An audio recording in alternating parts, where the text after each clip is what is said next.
Everyone was ready to say goodbye. I saw it in the comments. I saw it on Twitter. Alex Bregman's arrival with that $175 million contract felt like the final nail in the coffin for Nico Hoerner in Chicago. It was basic math, right? Bregman at third, Swanson at short. That leaves second base.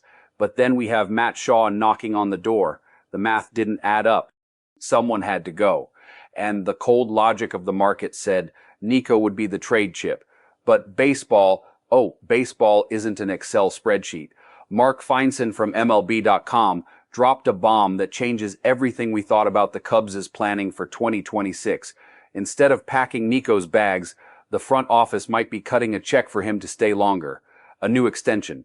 Does that sound crazy? Maybe. But let's look at what really matters here. Actual value. I've talked about him here before, but now the conversation is different. Nico Hoerner just had the best season of his life.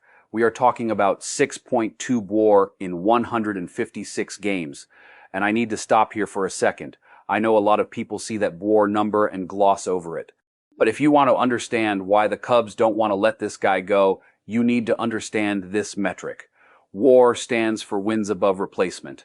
It is a cumulative stat that tries to summarize a player's total contribution hitting, base running, defense into a single number. The BR in front means it's the version calculated by Baseball Reference. An average player, the guy you call up from AAA just to fill a hole, has a WAR of 0. A solid MLB starter usually has a WAR of 2. An all-star, they sit between 4 and 5. Nico Hoerner hit 6.2. That means mathematically having Nico on the field guaranteed the Cubs 6 more wins than if they had put a replacement-level player in his spot. 6 wins is the difference between making the playoffs or watching the postseason from the couch. Defensively, he is elite. On the bases, he is chaos for the opposing defense. You don't trade a guy who gives you 6 wins by himself unless the return is obscene.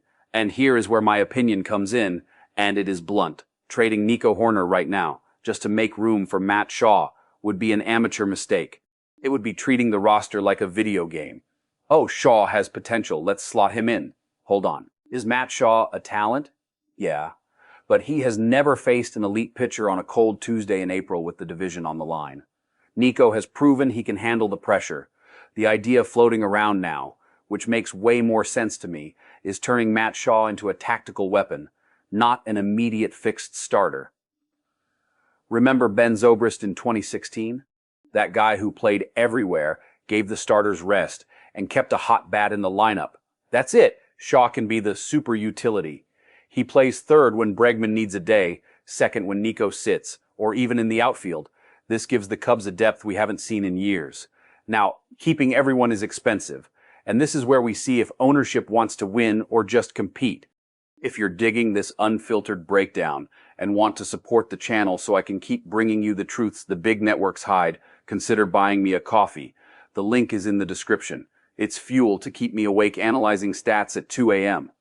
Back to it. The report says the Cubs might extend Nico's contract again. Remember, they already bought out his arbitration years with that 3-year, $35 million deal. Extending him now would mean buying out his free agent years. That is a serious commitment. That is saying, Nico, you are the face of this franchise. And honestly, he is. Is Dansby Swanson the vocal leader? Maybe. Does Bregman bring the championship experience? Yes. But Nico plays with a type of urgency this team is missing sometimes. He gets the uniform dirty in the first inning. He turns singles into doubles on pure will. There is an intangible value in the clubhouse that WAR doesn't measure. Chemistry. Trust. Knowing the guy next to you isn't going to quit on the play. If they trade Nico for a mid-rotation pitcher, they might balance the books, but they will lose the soul of the infield. Matt Shaw is the future, no doubt, but you don't kill the glorious present just because you are anxious for the future. The Chicago Cubs have the chance to field one of the strongest infields in the National League. Bregman, Swanson, Hoerner, Bush, with Shaw and Paredes coming off the bench or rotating. That is a World Series team. Dismantling that before we even see it work would be a crime. The question stuck in my head that won't let me sleep is this. If the Cubs trade Nico Hoerner tomorrow for a pitcher, who is going to be the engine of this team when things get tough in September? Bregman just got here. Shaw is a kid. Do you trust the front office to manage these egos? Or do you think they're going to blow it by selling off our best player from 2025?